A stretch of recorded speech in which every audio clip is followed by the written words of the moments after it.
Hello ನಮಸ್ತೆ. Dragon fruit farming 1 year full complete ಆಗಿದೆ. ನೋಡ್ರಿ ಗ್ರೋತ್ ಹೆಂಗಿದೆ, ಚೆನ್ನಾಗಿದೆ. ಕಾಯಿ ಸೈಜುಗುಣ ಚೆನ್ನಾಗೈತೆ ನೋಡ್ರಿ.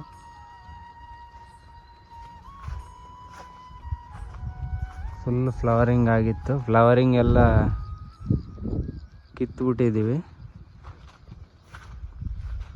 ನೋಡ್ರಿ ಈ ಥರ ಇದೆ ನಮ್ಮ ಡ್ರ್ಯಾಗನ್ ಫ್ರೂಟ್ ಫಾರ್ಮಿಂಗು. ಅಲ್ಲೊಂದು ಮೊಗ್ಗಿದೆ, ಇನ್ನು ಚಿಕ್ಕದು. ಈ ಥರ ಕಾಯಿಗುಣ ಇದೆ.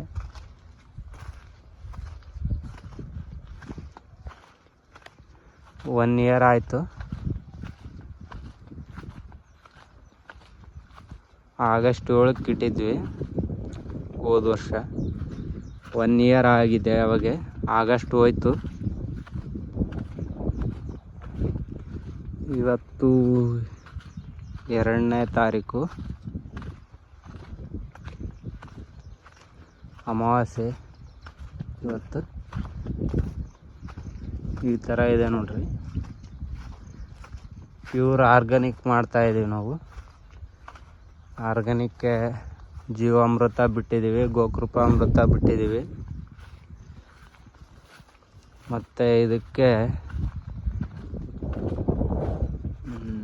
ಸ್ಪ್ರೇ ಅಂತಾದರೆ ನಾವು ಇದು ಬಾಳೆ ಗೊನೆದು ಹೂವು ಇರುತ್ತಲ್ಲ, ಅದನ್ನು ಚೆನ್ನಾಗಿ ಕಟ್ ಮಾಡಿಬಿಟ್ಟು ಒಂದು 30 ದಿನ ನೆನೆ ಹಾಕಿ ಅದರಲ್ಲಿ ಬೆಲ್ಲ ಹಾಕಿ ಅದೆಷ್ಟು ಇರುತ್ತೆ ಅಷ್ಟು ಅದನ್ನು ಸ್ಪ್ರೇ ಮಾಡಿದ್ದೀವಿ ಇವತ್ತು. ಅದಕ್ಕೆ ನೋಡೋಣ ಅಂತ ವಿಡಿಯೋ ತೆಗಿತಾ ಇದ್ದೀನಿ, ಗ್ರೋತ್ ಹೆಂಗಿರುತ್ತೆ ಅಂತ. ಇನ್ನೊಂದು 15 ದಿನಕ್ಕೆ ಗೊತ್ತಾಗುತ್ತೆ. ಆರ್ಗ್ಯಾನಿಕ್ ಅಲ್ವಾ, ಸ್ವಲ್ಪ ಲೇಟ್ ಪ್ರಾಸೆಸ್ ಆಗುತ್ತೆ ಅಂತ ಅಂದ್ಕೊಂಡಿದ್ದೀನಿ.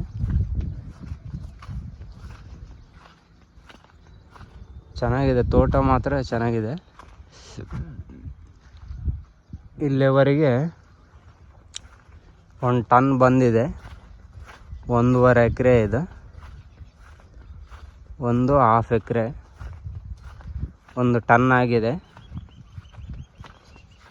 ಅಲ್ಲೆಲ್ಲಿ ಇವಾಗ ಈ ಥರ ಕಾಯಿ ಫುಲ್ ಇದೆ. ಈ ಥರ ಇದ್ದಾವೆ. ಅಲ್ಲೊಂದು ಕಾಯಿ ಇದೆ. ಈ ಥರ ನೋಡ್ರಿ, ಆ ಥರ ಇದೆ ಗ್ರೋತ್. ಇಲ್ಲಿ ಚೆನ್ನಾಗಿದೆ, ತೋಟ ಮಾತ್ರ ಚೆನ್ನಾಗಿದೆ. ಈ ಥರ ಇದೆಲ್ಲ, ಇದು ಹೂವನ್ನ ಈ ಥರ ಕೀಳ್ಬಿಡ್ಬೇಕು, ಒಳ್ಳೆ ಸೈಜ್ ಬರುತ್ತೆ ಅಂತ ಹೇಳಿದ್ದಾರೆ ನಮಗೆ. ನಾವು ಸ್ವಲ್ಪ ಯೂಟ್ಯೂಬಲ್ಲಿ ನೋಡಿ ಆ ಥರ ಮಾಡಿದ್ದೀವಿ. ಆ ಕಡೆ ಎಲ್ಲ ಆ ಥರ ಹೂವೆಲ್ಲ ಕೀಳ್ತಾರೆ. ಅದಕ್ಕಾಗ್ಬಿಟ್ಟು ನಾವು ಈ ಥರ ಹೂವೆಲ್ಲ ಕೀಳ್ಬಿಡ್ತೀವಿ.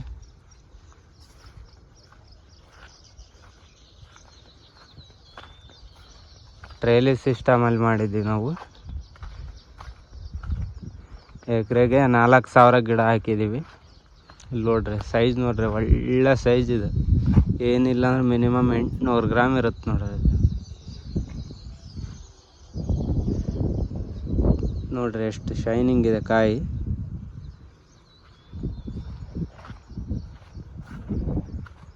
ಇಲ್ಲೊಂದಿದೆ ನೋಡ್ರಿ ಕಾಯಿ, ಇಲ್ಲಿ ಇದೂ ಚೆನ್ನಾಗಿದೆ.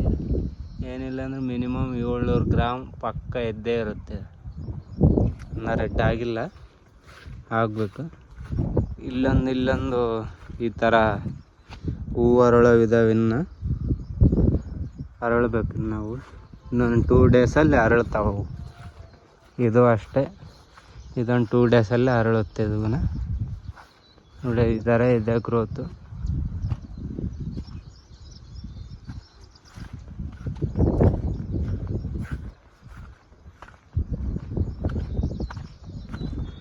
Okay, thank you. ಇಷ್ಟ ಆದರೆ ಲೈಕ್ ಮಾಡಿ. ಇಲ್ಲಿದ್ರೆ ಓಕೆ.